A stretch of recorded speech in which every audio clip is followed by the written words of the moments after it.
la réconciliation. C'est notre deuxième partie. Participer à la réconciliation.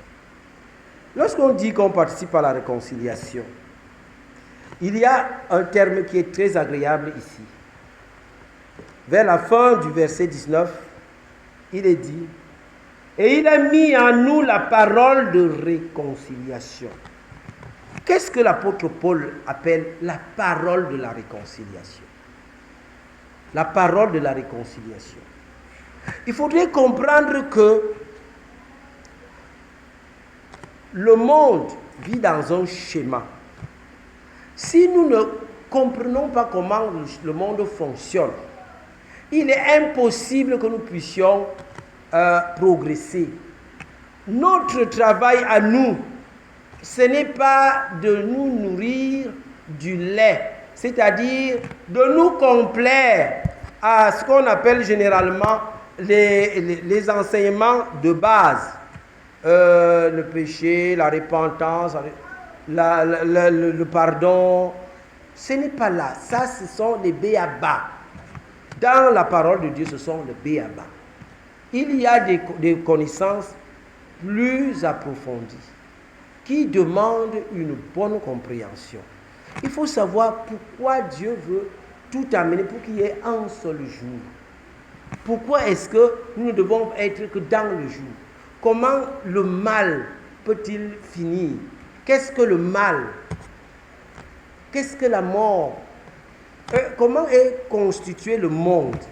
Croyez-vous vraiment que le monde et les êtres qui ont une intelligence et une volonté sont réunis seulement dans ce petit globe atmosphérique? Et si nous ne sommes pas réunis dans ce globe atmosphérique, pourquoi ne connaît pas où sont les autres? Et pourquoi les autres ne se signalent pas? Ça veut dire qu'il y a beaucoup de choses à comprendre dans la Bible. Il y a beaucoup de choses à comprendre dans la Bible. Ce que l'on a déjà dit de la Bible pour l'instant ne représente même pas le 1 millionième. Ce que l'on raconte de la Bible là, c'est tellement en surface. Et quand je regarde cela, ça m'amuse souvent. Je prends un petit exemple pour que vous ayez la chose en vue. Les paraboles du Christ. Jésus est venu et il a présenté des paraboles. Depuis que Jésus est remonté au ciel jusqu'à présent, on a ces paraboles et les gens se mettent à... Je veux dire quoi? Ce sont des personnes qui font semblant de vouloir comprendre ce qui est dedans, mais ils ne disent rien. Et personne n'a jamais connu. À tel point que ce que Jésus a dit dans les paraboles, si tu le dis à une personne, comme je l'ai fait en 2009, il dit non, ce que tu dis là, c'est une nouvelle religion. J'ai dit comment? Une nouvelle religion comment? C'est ce qui est dans la Bible. Ça veut dire que ce qui est dans les paraboles, on ne les a jamais entendus, on ne les a jamais enseignés. On ne les enseigne pas. Et nous restons comme ça. Et les gens prennent une parabole. Et qu'on prend la parabole de l'enfant pour dire, on dit oui, on montre vraiment l'amour de Dieu. Comment Dieu est compatissant. Comment Dieu pardonne. Faux. Ce n'est pas ce que dit la parabole. La parabole n'a rien à voir avec ça.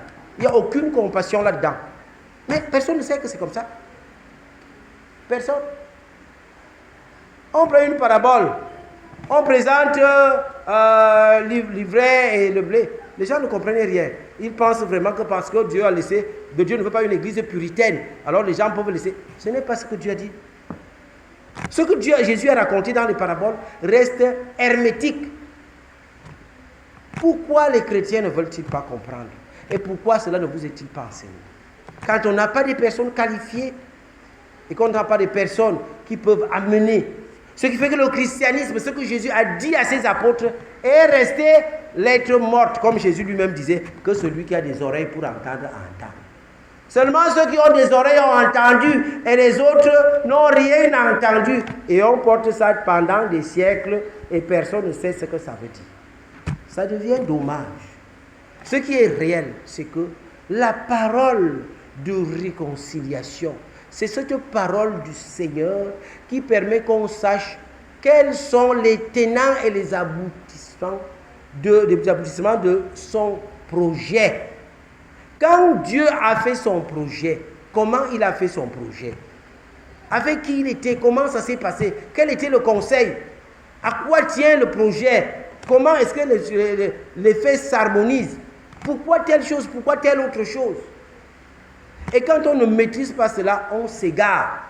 On commence par faire une lutte de religion. On commence par combattre contre telle tendance, contre telle tendance. Dieu, mais regarde. Est-ce que vous combattez? Vous n'êtes même pas, ce n'est pas là-bas Dieu. Dieu est de l'autre côté. Ce que vous faites là, c'est pour vous. Le christianisme, la parole de Dieu, la Bible, ne vous fait pas combattre. Elle vous montre ce que Dieu, lui, il fait là où Dieu est. À vous de comprendre que là-bas, il faudrait que je découvre quelles sont les multiples phases de son projet. Comment son projet évolue. Chaque siècle, il a fait quel pas. Depuis le début, on est passé par où? Qu'est-ce qu'on est devenu? Où en sommes-nous maintenant? Voilà la parole de réconciliation. Nous devons avoir une parole qui nous permet de rester à notre temps actifs auprès de Dieu, afin d'être ces ouvriers que Dieu demande. Il a demandé à Ésaïe, qui marchera pour nous? Qui enverrai-je qui marchera pour nous?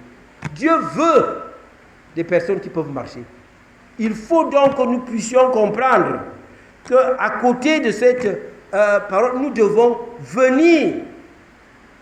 parvenir à ce questionnement de Dieu. Comment on peut y parvenir si je n'entends pas comment Dieu m'appelle? Comment vais-je m'engager à travailler avec Dieu? C'est pour cette raison que le psaume 32 est très intéressant. Le psaume 32 nous montre quelque chose de fantastique. Il nous montre l'importance d'être avec Dieu. L'importance d'être avec Dieu. Quand je suis avec Dieu, qu'est-ce qui se passe? Comment la proximité avec Dieu se présente? Comment est-ce que moi qui suis avec Dieu, je diffère de l'autre? Mais qu'est-ce qui fait que je n'arrive pas à la proximité avec Dieu? On te dit péché. Ton péché là. Ton péché là. Alors, quand tu vas comprendre ce que c'est que le péché, ce n'est pas une personne qui te dira de ne pas pécher. Ce n'est pas une personne qui te dira ne vole pas. Quand nous allons connaître l'importance de rester avec Dieu, on va comprendre pourquoi je fuirai tout ce qui est hors de Dieu. Allez lire le psaume 32, vous allez comprendre la nécessité. Il faudrait comprendre que je ne peux travailler avec Dieu que si je m'éloigne du péché. Il faut que je puisse m'éloigner du péché. Je ne m'éloigne pas du péché parce que le péché est mauvais. Non, je m'éloigne du péché parce que je veux être avec Dieu. Voilà le problème. La raison est très importante. Si je m'éloigne du péché parce que le péché est mauvais, je n'arriverai pas auprès de Dieu. Je m'éloigne du péché parce que je veux arriver vers Dieu. C'est arriver vers Dieu qui est mon challenge. Je voudrais que Dieu soit à côté de moi. À cet effet, je dois rendre mon cœur droit. À cet effet, je dois permettre que le péché ne puisse pas m'approcher. À cet effet, je ne permettrai pas que je puisse me confondre à ceux qui vivent dans le péché. Je le fuirai. Ce n'est pas une personne qui va me dire fuis. Parce que quand moi je vis dans le péché, qu'est-ce qui se passe? Mes péchés brûlaient, mes os brûlaient, je me desséchais. Le psaume est clair.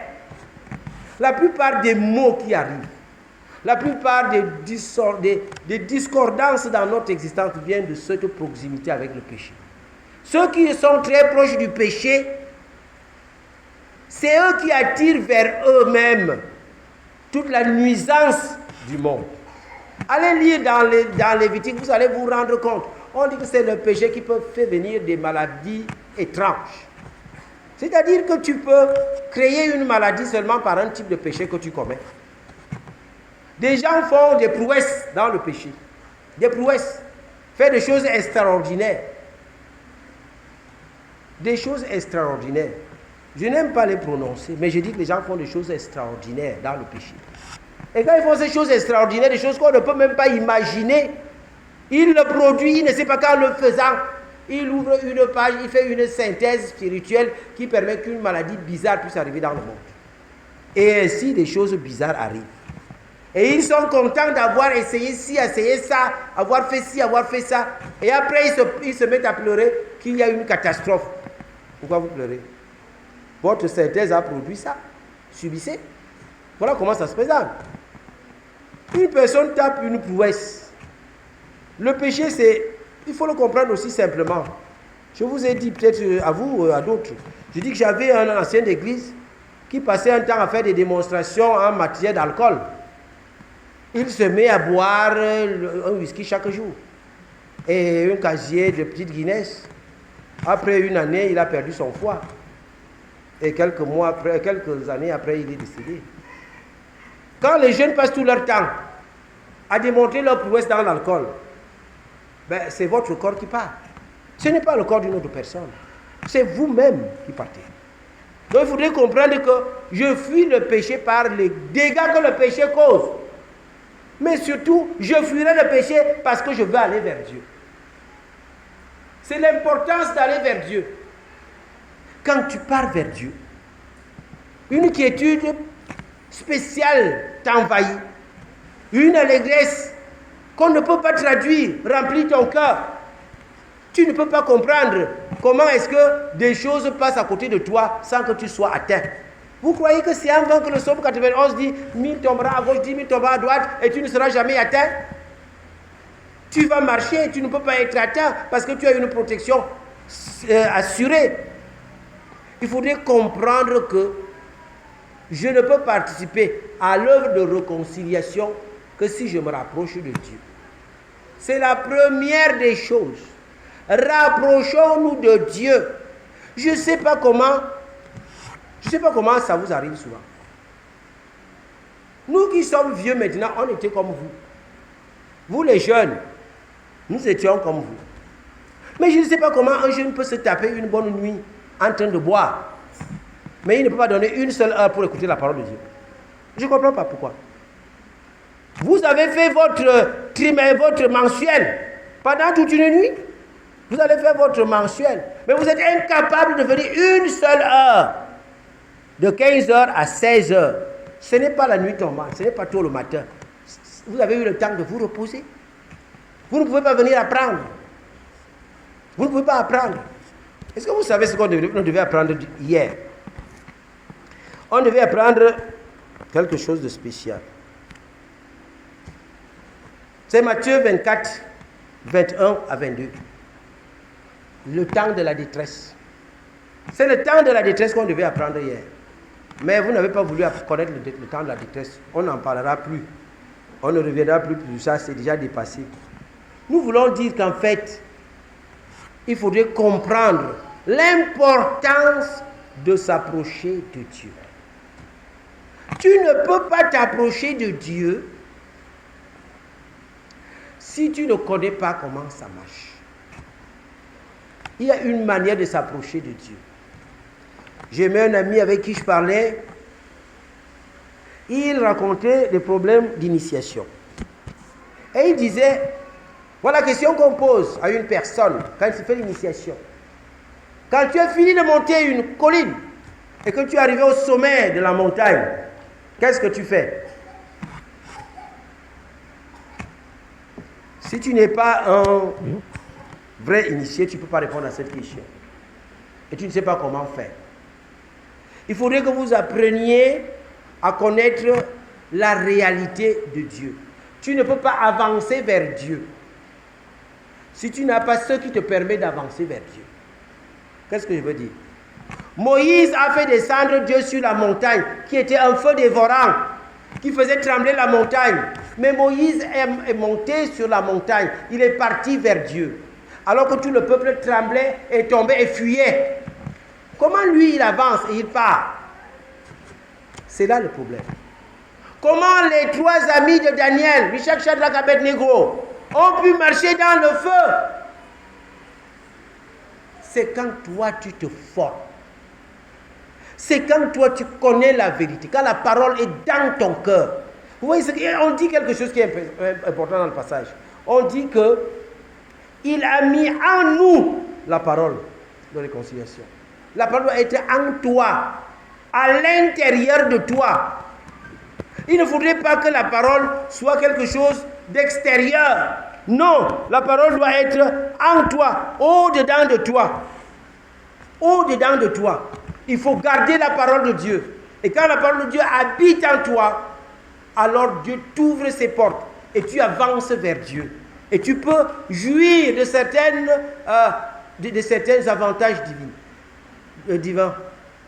Tu seras à même de pouvoir affronter l'ardeur de la chaleur de Dieu, l'ardeur ou la repulsion de la sacralité.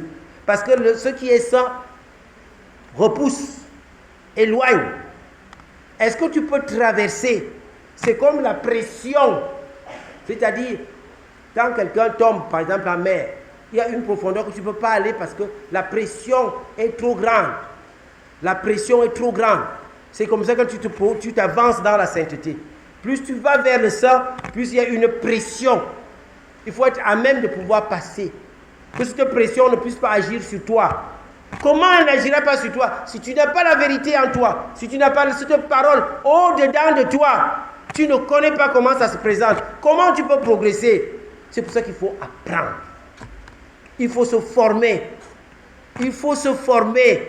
Ici, nous ne sommes pas en train de parler d'une formation académique. Nous parlons d'une formation initiatique. La formation initiatique, elle se fait d'une manière pratique. Il y a des travaux pratiques, des travaux dirigés. Tu apprends à faire. Regardez Jésus. Jésus marche sur l'eau et dit à Pierre, viens vers moi. Alors, Pierre doit marcher sur l'eau parce que Jésus le lui a déjà enseigné. Viens vers moi. Et Pierre descend de la barque, il marche sur l'eau. Et puis il commence à leur dire, non, tu n'es pas encore arrivé. Il faut recommencer. C'est comme ça que ça se présente. Donc ça veut dire qu'en fait, il faudrait comprendre que nous avons à nous exercer dans la parole de Dieu. Et quand tu ne t'exerces pas, tu ne parviens pas à le faire. Il y a des exercices que d'autres personnes font. Je me rappelle, j'ai fait cet exercice avec un petit enfant. Bon, il y a plusieurs années, avec un Titi. J'enseigne cet enfant comment lancer le feu de Dieu. Quand on vient t'attaquer, c'est de cette manière que tu vas lancer le feu de Dieu. Il le fait, et quand on est venu l'attaquer, il a essayé, il a fait, et puis il a lancé le feu de Dieu. Il vient me dire, ah mais j'ai lancé le feu, il a brûlé ça, monsieur. J'ai dit, oui, c'est bon. Il faut souvent faire comme ça. Si on veut te déranger, tu fais ça. Il apprend à faire lancer le feu de Dieu. Il faut savoir que ces choses-là s'apprennent. Tu peux enseigner à une personne, voilà comment tu fais pour lancer le feu de Dieu. Voilà comment tu peux faire pour rendre une personne aveugle. Tu passes, la personne ne te voit pas. Il y a une manière de faire. Mais vous n'apprenez pas ces choses. Comment vous allez vous mettre à adorer avec Dieu? Vous ne pouvez pas le faire. Ce n'est pas possible. Vous devez passer votre temps à découvrir la réalité de la parole de réconciliation. C'est cette parole de réconciliation qui vous permet d'être apte à mener le combat de Dieu, apte à permettre que le monde s'unisse à Dieu. Dieu a établi cette réalité pour que le monde sache s'unir à lui. La parole de réconciliation fait que c'est Dieu qui soit au centre de tout, pas l'homme, mais Dieu. Tu vas mettre l'homme au centre de quoi? Au centre de la lune, du petit tous, ou du grand tous, ou de l'étoile polaire. Il sera au centre de quoi? À rien. C'est Dieu qui commande le cosmos tout entier. C'est lui donc qui peut être au centre de toute cette immensité. Voilà comment ça se présente. Il faudrait savoir que nous devons chercher à travailler avec Dieu, à permettre que ce Dieu, nous soyons avec Dieu dans un programme de réconciliation de tout ce qui existe avec Dieu. Nous devons aller vers Dieu. Nous devons intégrer Dieu afin que Dieu soit pour nous le centre de notre vie, le centre de notre existence, le centre de tout pour nous. Mais donnons-nous la peine et permettons que Dieu ne soit pas un étranger. Que la réconciliation ne soit pas parce que mon frère a guerroyé avec moi, mais parce que tout ce qui existe s'est uni à Dieu et Dieu est resté le centre de tout. Dieu a fait de nous des ambassadeurs de la réconciliation et nous a donné le ministère de la réconciliation. Travaillons avec Dieu. Amen.